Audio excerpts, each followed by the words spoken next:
You think this time the temptation truck isn't going to get me because Jesus is at my side. He's the one with the power. So you put your foot down and you start up the highway of life and things are just going absolutely wonderful. The scenery is great. You're smiling at Jesus. He's sort of smiling back until you look in your big rearview mirror and there is this speck right in the distance that's getting bigger and bigger and bigger, and you recognize it's the temptation truck.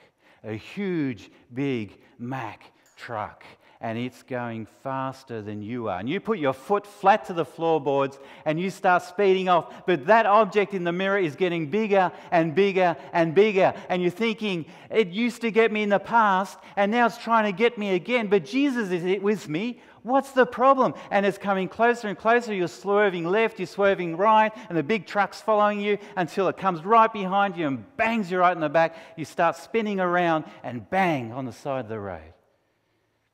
Fortunately, it's not a fatal accident, so the car's a bit scratched up and you sort of get out of the car and Jesus gets out of the car and you sort of look at him and you scratch your head and you think, what happened? I was supposed to be able to escape that temptation truck with you here, Jesus, but maybe I didn't try hard enough. Let's get back in the car. And so you get back in the car, put your foot down. I'm on the way to the New Jerusalem, the heavenly Jerusalem. I've got Jesus by my side. Maybe I just need to try hard. So you keep going. You keep your eyes riveted on the rearview mirror. And you go pretty good for a while until you see that speck again. You think, I'm not going to let it get me this time. You put your foot flat to the floorboards, but the car just won't go fast enough. And you're just trying everything you can. You're swerving left, you're swerving right, but the truck is on your tail like anything. Nothing changes. It's the same as before. It just comes right behind you, bangs you in the rear end. You lose control. You're off the road again. And then you look at Jesus and you say, why did I ever bring you along? Aren't you supposed to help me? This is so frustrating. My life really hasn't changed at all, except that, you're sitting by my side and I feel comfortable at times, but it just doesn't help me when that temptation truck comes and knocks me off. And then Jesus says to you, do you really want me to help you? Say, yes, I do. Let me drive the car. Now, think about this. That's risky. Has Jesus ever driven a car before? Oh, no. No, he's been in a boat. He's never driven a car. That's risky. Now, Jesus, I don't know if I can trust you driving that car because I know you've never driven the car before. That's the brake. That's the accelerator. Now, see that horn there? If someone's in front of you, honk the horn. And these are indicators. Now, if you're going to indicate, make sure you do it early so I can see where you're going. Okay? For me to let you drive, it's very risky because this is my car. We'll take it slowly. So you allow Jesus to go and start the car up. You're right next to him and you're on the side of the road, on the median, on the side, on the grass, because, as far as you know, this is the first time Jesus has driven the car, your car. And he starts up and, not so quick. Slow down, Jesus. You drive and Jesus is doing a pretty good job driving your car. Then bang! So stop! And you jump out of the car, you go back inside, you sit, you push Jesus on the side, you sit there, just holding the steering wheel. I'm not sure what that noise was, but it's okay. I'm in control. Wait a minute, wasn't Jesus supposed to drive? Okay. All right. So you go back to the passenger side and let Jesus in. Jesus turns to you and say, Michael, do you know what your problem is? He says, you don't trust me enough. If you trusted me more, you'll be able to let go more. Let's just leave the car aside for a minute. Let's just sit and talk and get to know each other. Let's spend time together because I need you to trust me if you want me to drive your life. And you spend more time and start learning to trust Him more, and eventually say, Jesus, it's fine.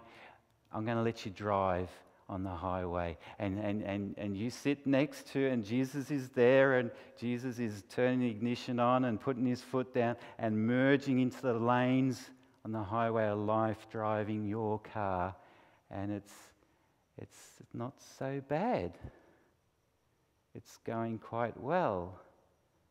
Except you begin to see a dot in your rear view mirror.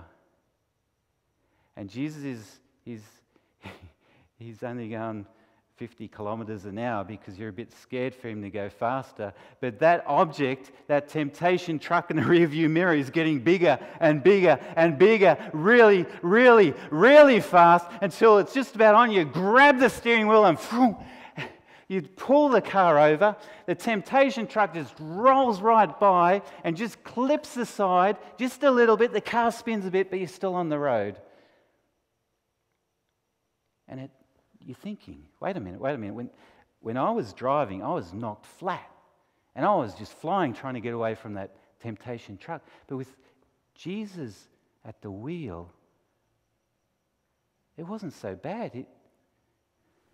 I wonder what would happen if I let Jesus drive all the way. So you make a decision. I'm not going to touch the steering wheel.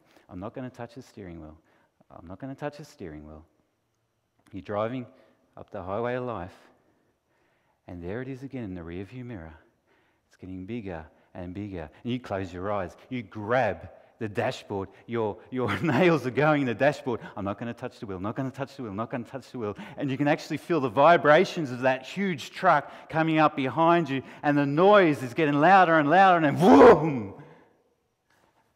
We're still here. It didn't touch us. Wow. And Jesus looks at you and just a big smile on his face. You can trust me. You can trust me. Wow. And you start learning to let Jesus drive your life. And after a while, as you get to trust him more, you're not giving him directions anymore, saying, wait, I don't want to go in the fast lane at the moment, Jesus. Please stay in the left lane. I can see a few huge cars over there that's a little bit dangerous. Just take it easy, take it slow. You begin to trust him more, and you say less and less, and Jesus starts taking you on a more exciting ride. In fact, you've never ever gone in the fast lane, and eventually you trust him, and he's just flooring it. And it's just so exciting, because now when temptation trucks comes, a lot of times you see him in the rearview mirror, coming bigger and bigger, and you're sort of pretty relaxed.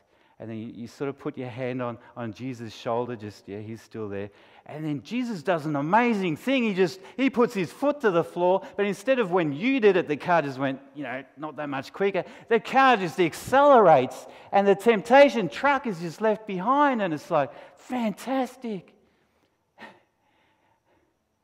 With Jesus driving, I don't have to worry so much,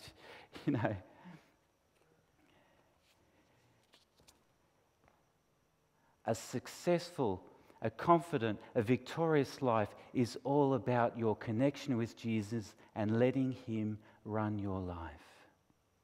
The pivotal point, and I've been sharing my story a bit with you guys, a pivotal point in my life was surrendering one big issue in my life. It was literally saying, Jesus, I've been driving for my whole life on this point. I can't do it anymore. It was